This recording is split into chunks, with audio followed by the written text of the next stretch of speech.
चलिए बिस्मिल्लाहिर्रहमानिर्रहीम। पहले ये बता दीजिए कि किसी को असाइनमेंट में कोई चैलेंज, किसी और चीज़ में कोई प्रॉब्लम हो रही है तो उससे बात कर लेते हैं, अदरवाइज विल रेज्यूम और स्टडीज कंटिन्यू करेंगे फिर इस लेक्चर को। कोई सवाल, कोई चीज़ पूछना चाह रहे हैं आप रिलेटेड टू योर असाइनमेंट या किसी और चीज़ में कोई और टॉपिक, कोई चीज़ पूछना चाहें? नहीं है तो फिर हम शुरू करते हैं इसको। चलिए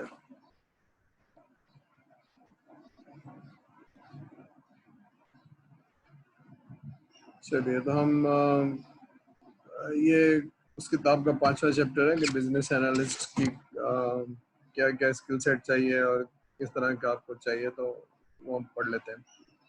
तो बेसिकली हम चीज़ें पढ़ चुके हैं, इसको समझिए कि रिवीजन है। चैप्टर 4 है, सॉरी। बिजनेस एनालिस्ट क्या होता है? बिजनेस एनालिस्ट, अगर आपको प्रीवियस लेक्चर याद हो जो हमने थोड़ा सा पढ़ा था कि उसमें हमने बिजनेस एनालिसिस का कोर कॉन्सेप्ट मॉडल पढ़ा था, BACCM। तो उसमें 6 चीज़ें पढ़ी थी अगर आपको याद हो। या चलिए मैं थोड़ा सा वापस ले जाके आपको थोड़ा सा दिखा देता हूँ कि हमने क्या पढ़ा था, ताकि आपको याद आ जाए।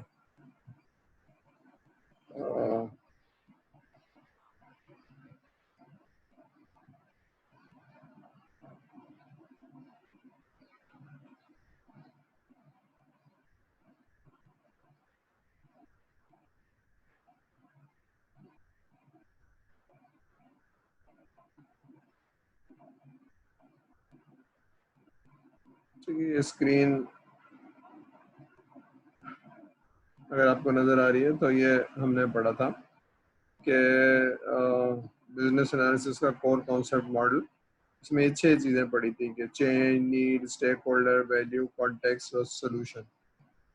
तो ये हमने रमज़ान में शुरू किया था, फिर हमने असाइनमेंट में चले गए थे और आई डोंट नो इसको हमने कंप्लीट कर लिया था, मुझे याद नहीं आ रहा, लेकिन बाद में हमने ये पढ़ा था। तो दैट वाज द को कॉन्सेप्ट मॉडल जो बिजनेस एनालिसिस करता है कि किसी ऑर्गेनाइजेशन में। ठीक है, तो हम अब बिजनेस एनालिसिस के वहाँ चेंज का वर्ड आया है, सोल्यूशन का वर्ड आएगा, नीड आएगी, तो ये यहाँ से आएगा, इसको हम पढ़ते हैं। ठीक है,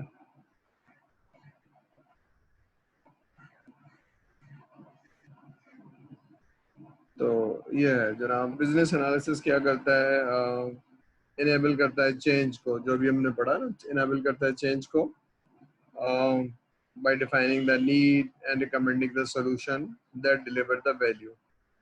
तो अगर आपको याद हो, शुरू में जब सेमेस्टर शुरू किया था तो हमने अंडरस्टैंड किया था कि रिक्वायरमेंट पर्सपेक्टिव क्या चीज़ होती है और वैल्यू पर्सपेक्टिव क्या चीज़ होती है। ठीक है, तो ये वाला रोल है जो रिक्वायरमेंट इंजीनियर या BA लेता है। ठीक है, तो डिफाइनिंग नीड का मतलब ये है कि अंडरस्टैंड करता है, एनालाइज करता है, क्रिस्टलाइज करता है नीड को।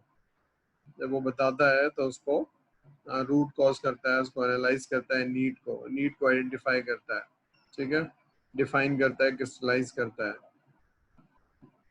और उसके अगेंस्ट एक चेंज को रिकमेंड करता है। तो ये एक रोल है BA का और BA ये कर रहा है। और ये भी आप सुन चुके हैं मेरे मुंह से कि जनाब this is an emerging role. Emerging role इसलिए है कि जो पहले वाला रोल था रिक्वायरमेंट लेने का या रिक्वायरमेंट पर्सपेक्टिव का, उसमें 2 चीज़ें थी। एक तो जो सिस्टम एनालिस्ट था वो टेक्नोलॉजी खाली उसको आती थी, डोमेन में रह के सीख जाता था डोमेन, लेकिन डोमेन का एक्सपर्ट नहीं होता था, या रीजनेबल नॉलेज नहीं होती थी उसकी। उसका नुकसान क्या होता था? उसका नुकसान ये होता था कि आपने जो मांगा वो आपको दे दिया गया, और बहुत दफ़ा ऐसा होता था कि वो आपका मसला हल नहीं करता था और वैल्यू नहीं मिल पाती थी। ठीक है, तो that is the reason this is an emerging role. अब जरा पढ़ते हैं इसका रोल क्या है।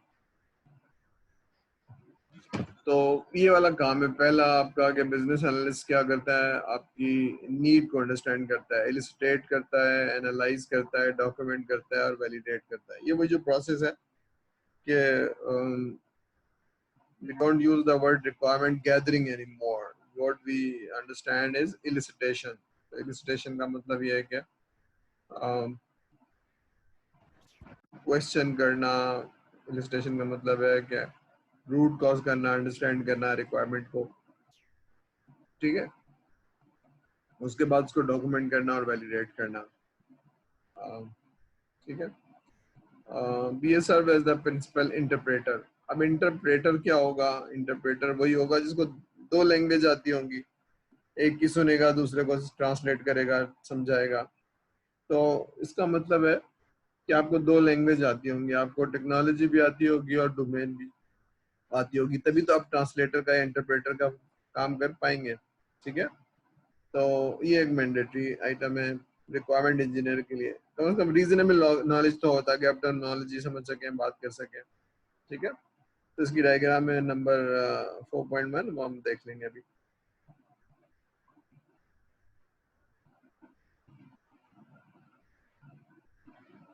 ठीक है, अब ये थोड़ा सा डायग्राम देने के बाद हम सवाल करेंगे चीज़ों को, ताकि समझ पाएंगे कि हम इस पर्सपेक्टिव में पढ़ रहे हैं, क्योंकि हम थोड़ा सा, ठीक है। अब लेफ्ट साइड पे जो चीज़ें हैं वो बिजनेस वाले लोग हैं, बिजनेस का, प्रोजेक्ट का स्पॉन्सर, स्टेक होल्डर, ठीक है, और डोमेन के एक्सपर्ट या जो फंक्शनल एक्सपर्ट है, ये लेफ्ट साइड पे बिजनेस के लोग हैं। दरमियान में आप हैं, और राइट साइड पे डेवलपमेंट टीम है, प्रोजेक्ट मैनेजर, बाकी जो होते हैं ना फंक्शनल, नॉन फंक्शनल रिक्वायरमेंट्स, यानी रिक्वायरमेंट जो आपकी है, और टेस्टर्स। तो राइट साइड पे आपके पास टेक्नोलॉजी टीम है, लेफ्ट साइड के पास बिजनेस के लोग हैं, और दरमियान में आप हैं। अच्छा, ये आप अकेले नहीं है, बिजनेस एनालिसिस टीम है। तो that is the role you have to play, यानी आप उनकी सुनेंगे, उसको एनालाइज करेंगे और डॉक्यूमेंट करेंगे, ठीक है। और फिर आप एक, जैसे आप अभी आपको ह्यूमन रिसोर्स मैनेजमेंट की एक रिक्वायरमेंट दी गई है असाइनमेंट में, तो पहले उसको समझना, एक असाइनमेंट दिया गया, फिर उसको डॉक्यूमेंट करना। तो लेफ्ट साइड पे आपके पास एक ऑर्गेनाइजेशन है जो आपको रिक्वायरमेंट बता रही है, तो आपको डॉक्यूमेंट करना है। अब ये डॉक्यूमेंट ऐसा होना चाहिए कि जो आप राइट साइड पे डेवलपमेंट टीम को दें, तो उनको समझने में कोई मुश्किल ना हो, प्रोसेस समझ में आ जाए, स्क्रीन्स, रिपोर्ट समझ में आ जाए, और वो बना सके, ठीक है। तो ये काम आपका है। तो वो डॉक्यूमेंट इतना कंप्लीट हो कि बनाने में कोई मुश्किल ना हो, ठीक है। फॉर एग्जांपल, अगर आपने प्रोसेस बना दिया है तो आपको मालूम है कि एक स्क्रीन चाहिए, लेकिन स्क्रीन की डिटेल भी उसमें होनी चाहिए, डेटा डिक्शनरी हो, फील्ड कितनी बड़ी होगी, क्या नहीं होगा, तो ये सारी चीजें आपको आपने करनी है। ये बहुत सारे नाम हैं जो इंडस्ट्री में इस्तेमाल होते हैं, पढ़ लीजिए,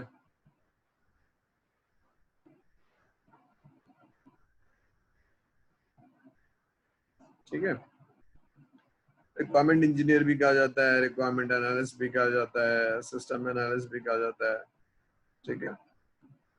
सेकंड लास्ट नाम जो है बिजनेस सिस्टम एनालिस्ट, ये कॉमनली इस्तेमाल ज़्यादा होता है, और आईटी बिजनेस एनालिस्ट, ठीक है। तो business system analyst, IT business analyst, ये इसलिए भी ज़रूरी हो गया। अब तो खैर थोड़ा सा लोग समझने लगे, लेकिन आज से कुछ साल पहले, 5-6 साल पहले, लोगों को समझ में नहीं आता था बिजनेस एनालिस्ट क्या है। मैं इस्लामाबाद में ट्रेनिंग कर रहा था, तो कुछ लोग आए कि जी आप बिजनेस एनालिस्ट हैं, और फिर आप वो फाइनेंस के एनालिस्ट को बिजनेस एनालिस्ट हो, जो बिजनेस को समझता है।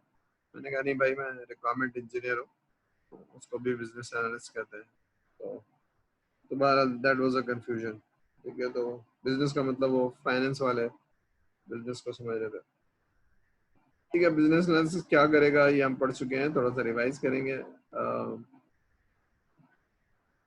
ठीक है। तो ये रेड कलर में जो मैंने दिया है, अगर आपको याद हो, सारी चीजें करेगा, लेकिन रिवाइज करके, रिक्वायरमेंट की हमने जो 3 किस्म में पढ़ी थी, business requirement, stakeholder requirement, and then functional requirement, ठीक है। तो ये पहली वाली चीज वही है कि बिजनेस रिक्वायरमेंट से शुरू करेगा, ऑब्जेक्टिव को समझेगा, उसके बाद फिर वो नंबर सेकंड लास्ट वाली जो लिखी हुई है रेड कलर में, रिक्वायरमेंट को इलिस्ट्रेट करेगा, गैदरिंग नहीं करेगा, फिर उसको एनालाइज करता है, उसको रूट कॉज करता है, मॉडलिंग करता है जो आपने पढ़ी है कि समझ में आने के लिए। ये सब करने के बाद उसको डॉक्यूमेंट करता है, फिर वो जो राइट साइड पे अपने भी तस्वीर देखी थी, राइट साइड पे डेवलपमेंट टीम को दे देगा।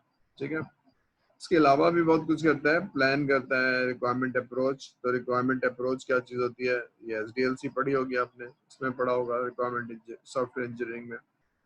स्टेक होल्डर आइडेंटिफाई करते हैं, ये पूरा हमने एक चैप्टर पढ़ लिया है, स्टेक होल्डर एनालिसिस या स्टेक होल्डर मैनेजमेंट। ठीक है, तो ये सारी चीजें हम पढ़ेंगे। बस एक चीज याद रखिए, थोड़ा सा क्या पढ़े और क्यों पढ़े उस माइंडसेट में जाने के लिए आपको ये सोचना है कि आप एक बड़ी सी ऑर्गेनाइजेशन में जा रहे हैं और एक हिसाब से आपने रिक्वायरमेंट लेनी है। चलिए ह्यूमन रिसोर्स का डिपार्टमेंट है, वहां जाके लेनी है, तो वहाँ 4-5 मुलाकातें करनी है, मीटिंग करनी है, लेना है।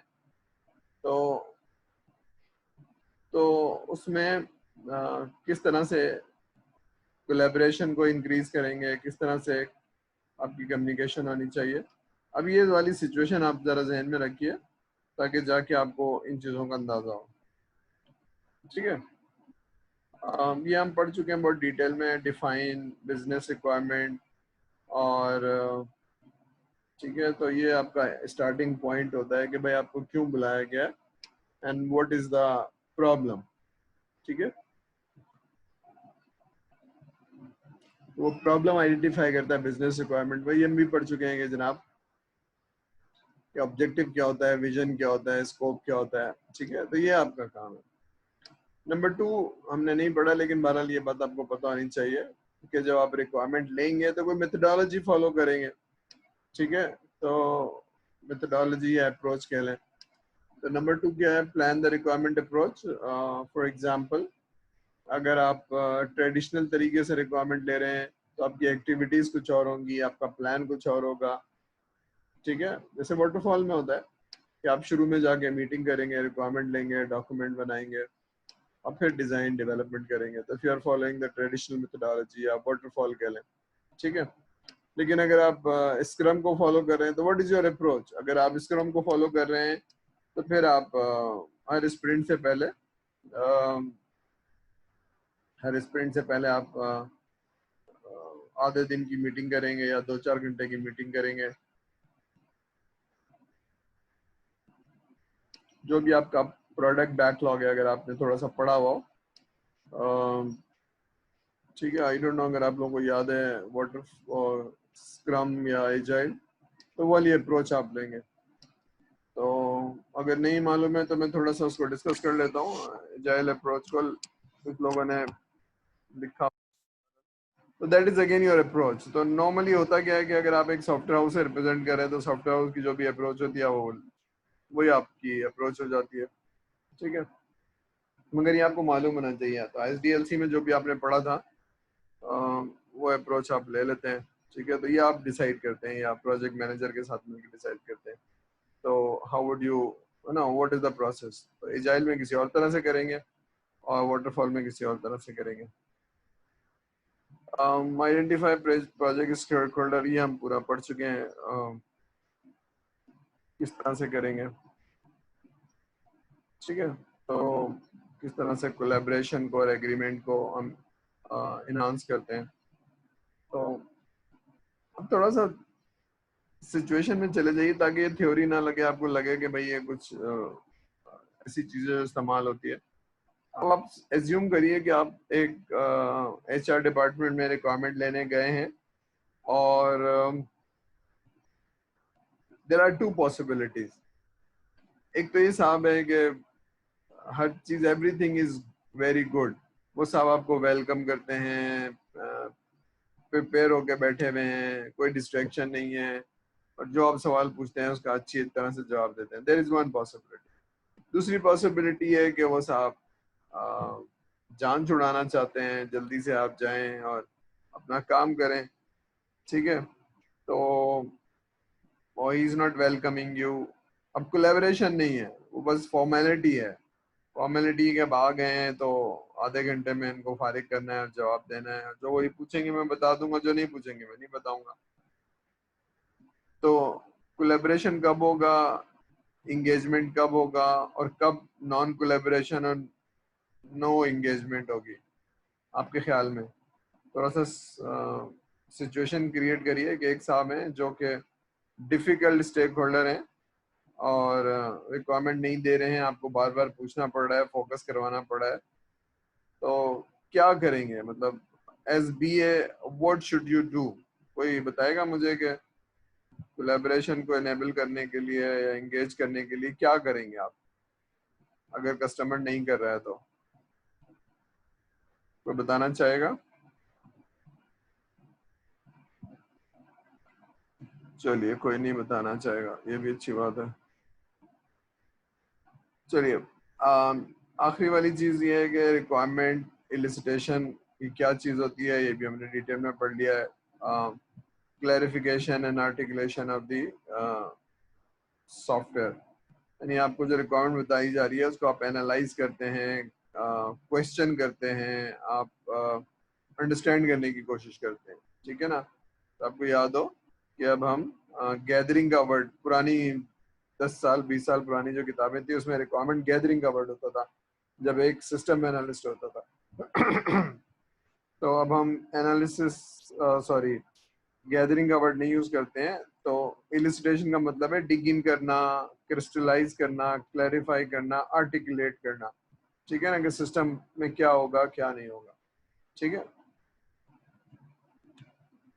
ये एक बहुत इंपॉर्टेंट काम है जो आप कर रहे होते हैं, यानी रिक्वायरमेंट को एनालाइज कर रहे होते हैं, ठीक है ना? एनालाइज का मतलब है, अगर वो डायग्राम अभी याद हो कि आपको लेफ्ट साइड पे कस्टमर है, राइट साइड पे डेवलपमेंट टीम है, आप दरमियान में, तो आपको समझना जरूरी है, अंडरस्टैंड करना जरूरी है, क्योंकि ये जो आपकी अंडरस्टैंडिंग है ये आप डेवलपमेंट टीम को देंगे। तो कोई चीज नहीं समझ में आ रही है, उस पर सवाल करना, पूछना, ठीक है? ये पूछ कब पाएंगे? जब आपकी डोमेन की नॉलेज अच्छी होगी, ठीक है? तो कॉन्फ्लिक्टिंग रिक्वायरमेंट्स क्या है? अगर एक कस्टमर कुछ और कह रहा है, दूसरा कस्टमर कुछ और कह रहा है, तो उसको आइडेंटिफाई करना। अच्छा, ये बहुत ही नॉर्मल सा वो है, मतलब जहन में ही आता है कि कॉन्फ्लिक्टिंग रिक्वायरमेंट नहीं होगी, लेकिन ऐसा नहीं है। फॉर एग्जांपल, ऐसा कोई ऑपरेशन है जहाँ पर ऑल ओवर पाकिस्तान है, कराची, लाहौर, इस्लामाबाद या डिफरेंट सिटीज में। तो ऑर्गेनाइजेशन का अजम्पशन तो ये है कि सबका प्रोसेस सेम होगा, लेकिन नॉर्मली ऐसा होता नहीं है। तो लाहौर वाला कुछ और कह रहा है, कराची वाला कुछ और कह रहा है, मुल्तान वाला कुछ और कह रहा है। जब एक्चुअल सिस्टम बनाने बैठेंगे तो पता चलेगा ये तो 4 किस्म की रिक्वायरमेंट है, सिस्टम तो एक बनेगा। ठीक है? तो फिर वो कॉन्फ्लिक्ट को रिजॉल्व करना और चीजों को समझना, अब ये एक मुश्किल सा काम है। एक मिनट,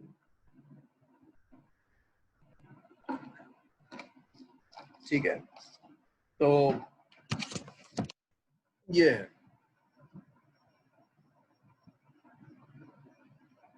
फिर वो एनालाइज करने के बाद, समझने के बाद, मॉडलिंग करने के बाद वो डॉक्यूमेंट आप लिख देते हैं, ठीक है? वो डॉक्यूमेंट आप बना देते हैं। और ये डॉक्यूमेंट जो है वो well organised, well written, well mannered होना चाहिए। अब ये कैसे होगा? अगर हम पहली दफा बना रहे हैं तो हमें कैसे पता चला कि वेल ऑर्गेनाइज्ड है, वेल रिटन है? तो हमने जो लोगों ने बनाया हुआ है उनके टेम्पलेट को फॉलो कर लेते हैं। तो एक स्टैंडर्ड टेम्पलेट है IEEE का, या फिर जैसे DHS UFA का एक FIP का टेम्पलेट है, SRS का। तो लोगों ने पहले से मेहनत की हुई है, बनाया हुआ है, तो हमने उसको फॉलो कर लिया है। तो वेल डॉक्यूमेंटेड, वेल रिटन, ठीक है, ये बना देते हैं। अच्छा, दूसरी बात यह है कि जब हम कस्टमर के पास जा रहे होते हैं तो हम नॉर्मली सैंपल दिखा देते हैं कस्टमर को कि भाई देखिए इस तरह का डॉक्यूमेंट होगा, इसमें ये मॉडलिंग होगी, ये टेक्स्ट होगा, इस तरह से होगा, ताकि समझ में आ जाए कि कस्टमर की एक्सपेक्टेशंस आपकी समझ में आ जाए कि वो क्या एज्यूम कर रहा है। और जब वो डॉक्यूमेंट होगा उनके पास जाएगा तो वो क्या समझ पाएंगे या नहीं समझ पाएंगे, उससे आपको अंडरस्टैंडिंग आ जाती है, ठीक है? तो क्योंकि ये जो डॉक्यूमेंट बना है उसकी ऑडियंस है ना, एक ऑडियंस तो वो है जिनसे आप रिक्वायरमेंट ले रहे हैं, बना के उनको वापस करेंगे, एक तो वो ऑडियंस हो गई, वो उसके अंदर वैलिडेशन करेंगे। लेकिन ये डॉक्यूमेंट बनने के बाद, वैलिडेशन होने के बाद ये दिया जाएगा टेक्निकल टीम को, तो वो भी उसकी ऑडियंस है, तो उनका भी समझना जरूरी है। तो ये सारी चीजें, कम्युनिकेशन, हमें कम्युनिकेशन पे तकरीर करने से पहले बस ये आपको याद दिलाता रहूं कि ये जो रिक्वायरमेंट लेने का जो फेज है, it is human intensive and communication intensive. अगर आप एक रिक्वायरमेंट इंजीनियर हैं तो 80-85% यही काम कर रहे होंगे, लोगों की सुन रहे होंगे, समझ रहे होंगे, डॉक्यूमेंट लिख रहे होंगे, फिर वैलिडेट करा रहे होंगे, और फिर ये लेके डेवलपमेंट टीम को दे रहे होंगे, समझा रहे होंगे। ठीक है, तो it's human intensive and communication intensive. उसका मतलब है कि मुझे लोगों की वर्बल डिस्कशन करनी होगी, रिटर्न डॉक्यूमेंट बनाना होगा, और उसको वेरीफाई कराने के बाद तो ये verbal, non verbal, return document, अच्छा उसका टेम्पलेट, ये सारी चीजें करनी है। तो इसका मतलब है मुझे समझना होगा कि what is effective communication. Effective communication का मतलब ब्यूटीफुल कम्युनिकेशन नहीं है। मसला यह है कि वो क्या कह रहा है मैं समझ पाऊँ, मैं क्या कह रहा हूँ वो समझ पाए। ठीक है, तो ये बहुत ज़रूरी है। अगर हम एक दूसरे की ज़ुबान नहीं समझ रहे हैं तो हम इशारों की ज़ुबान में समझ पाएंगे, जो कि पहले होता था कि टेक्नोलॉजी के लोग बिजनेस को नहीं अंडरस्टैंड कर पाते थे, बिजनेस के अंडरस्टैंड टेक्नोलॉजी को। खैर अब तो बहुत एडवांसमेंट आ गए, लोग एक दूसरे को समझने लगे, और दरमियान में ये रोल आ गया बिजनेस एनालिस्ट का। द पॉइंट इज के बीए को in this career have to improve effective communication between all the parties. ये उसकी एक प्री रिक्विजिट है इस रोल की। ठीक है, अब उसमें मेथड्स, टेक्स्ट, ठीक है। अब ये जो मॉडलिंग आप करते हैं, जो आप चीज़ें बनाते हैं, क्यों बनाते हैं कि आप उसकी बात समझ पाए। मॉडलिंग यही है ना कि सर यही कह रहे हैं, या रिक्वायरमेंट इंजीनियर यही कह रहा है, समझ पाए, और वो मॉडल समझने के बाद फिर आप डेवलपमेंट टीम को देते हैं। ठीक है, तो दिस इज मैंडेटरी। ठीक है, लीड रिक्वायरमेंट वैलिडेशन। अब रिक्वायरमेंट वैलिडेशन क्या चीज होती है, उसको लीड करते हैं। तो कोई बताएगा रिक्वायरमेंट वैलिडेशन क्या चीज होती है और वेरिफिकेशन क्या चीज होती है? फर्क मालूम है? खासतौर पे जो क्वालिटी इंश्योरेंस का कोर्स पढ़ा है कोई सॉफ्टवेयर क्वालिटी इंश्योरेंस का कोर्स, जो वेरिफिकेशन और वैलिडेशन क्या चीज होती है दोनों में? एनीबडी?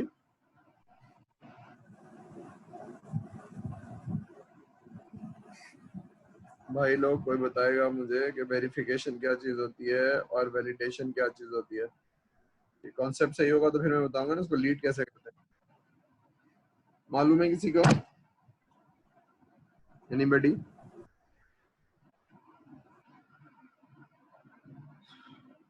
चलिए, जाग तो रहे ना सारे लोग? पता नहीं, मुझे नजर तो आ नहीं रहे हम सारे लोग जाग रहे हो। देखिए थोड़ा सा मैं एक्सप्लेन करता हूँ, फिर आई विल मूव फॉरवर्ड, क्योंकि ये रिक्वायरमेंट इंजीनियरिंग का सब्जेक्ट नहीं है, ये सॉफ्टवेयर इंजीनियरिंग का। वैलिडेशन क्या चीज होती है?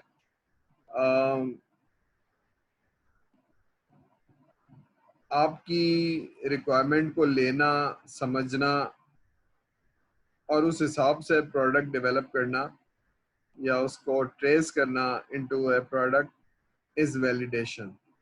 ठीक है, और ये कौन करेगा? ये एक्सटर्नल कस्टमर करेगा, या एक्सटर्नल जो भी है यूजर करेगा। ठीक है, तो यानी आपकी टीम का पार्ट नहीं होगा, एक्सटर्नल करेगा, जो भी कस्टमर होगा बिजनेस का आदमी करेगा। ठीक है, अगर आप आईटी डिपार्टमेंट है तो बिजनेस का आदमी करेगा, अगर आप वेंडर हैं तो फिर आपकी ऑर्गेनाइजेशन करेगा। लेकिन वेरिफिकेशन क्या चीज होती है? वेरिफिकेशन का जो फोकस सबको प्रोडक्ट नहीं है, वेरिफिकेशन का जो फोकस है वो स्टेप्स, टेम्पलेट और हेल्थ ऑफ द ऑर्गेनाइजेशन। यानी ये दोनों चीजें एक दूसरे को कॉम्प्लीमेंट करेंगी। यानी फॉर एग्जांपल मैंने एसआरएस बनाई, तो कस्टमर से वैलिडेट करने से पहले मैं उसको इंटरनली दिखा लूँ एसक्यू इंजीनियर को, तो एसक्यू इंजीनियर उसकी टेम्पलेट देखेगा कि वही टेम्पलेट है जो मैंने एग्री किया है नहीं किया है, फिर उसके अंदर कोई स्पेलिंग मिस्टेक्स तो नहीं है, फिर मैंने मॉडलिंग टेक्निक वही यूज की है कि नहीं है। This is all verification. तो verification is internal, internal control कह लें, इंटरनल हेल्थ कह लें ऑफ द डॉक्यूमेंट, स्टेप्स कह लें।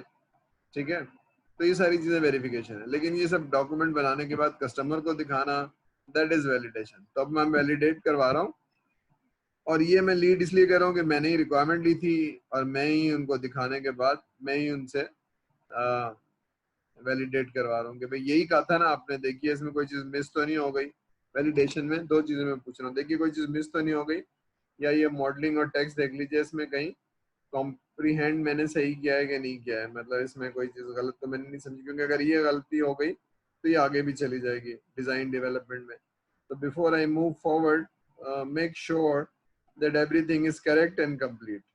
ठीक है, तो correct and complete is a control, ये रिक्वायरमेंट में सारी चीजें कोई मिस नहीं है। ठीक है, तो this is called leading the requirement validation. ठीक है, तो आगे चलते हैं, बात सही है, समझ में आ गई है, आगे चलते हैं। Facilitate requirement prioritisation. भी आप जैसे आपने रिक्वायरमेंट लिखी होगी एसआरएस के अंदर 100 रिक्वायरमेंट लिखी है फॉर एग्जांपल, तो 100 रिक्वायरमेंट हाई प्रायोरिटी नहीं होगी, उनमें से कुछ हाई प्रायोरिटी होंगी, कुछ मीडियम होंगी, कुछ लो होंगी। अब ये एक्चुअली कस्टमर के ऊपर डिपेंड करता है कि कौन सी हाई है, कौन सी मीडियम है, कौन सी लो है, तो इसमें आपका फैसिलिटेटर का रोल होगा। ठीक है, मैनेज रिक्वायरमेंट, ये टेक्स्ट पढ़ लीजिए, लेकिन मैनेज रिक्वायरमेंट अब क्योंकि लार्ज एंड कॉम्प्लेक्स प्रोजेक्ट होता है तो इसमें और डिफरेंट लोग होते हैं, तो इसको मैनुअली हैंडल करना जरा मुश्किल होता है, रिक्वायरमेंट वेरियस सोर्स से आ रही होती है, तो बकायदा टूल होते हैं इसके, रिक्वायरमेंट मैनेजमेंट टूल।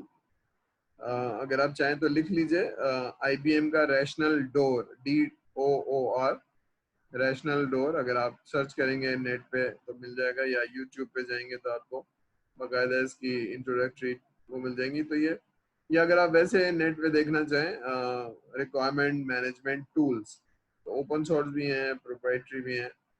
तो नॉर्मली रिक्वायरमेंट इंजीनियर को इनमें से किसी एक टूल का आइडिया होना चाहिए जिससे वो रिक्वायरमेंट को मैनेज कर सकेगा। ठीक है ना, फॉर एग्जांपल डॉक्यूमेंट है, फॉर एग्जांपल वॉइस रिकॉर्डिंग है, फॉर एग्जांपल ईमेल है, तो ये टूल सारी चीज़ों को एम्बेड करके कहीं आपको अपडेट करने में परेशानी नहीं होने देता। ठीक है, तो सारी चीज़ें वर्जन कंट्रोल कर लेता है। ठीक है, तब ये आपको मैनेज करना है, अगर चेंज हो गई तो क्या होगा। ठीक है, तो ओके,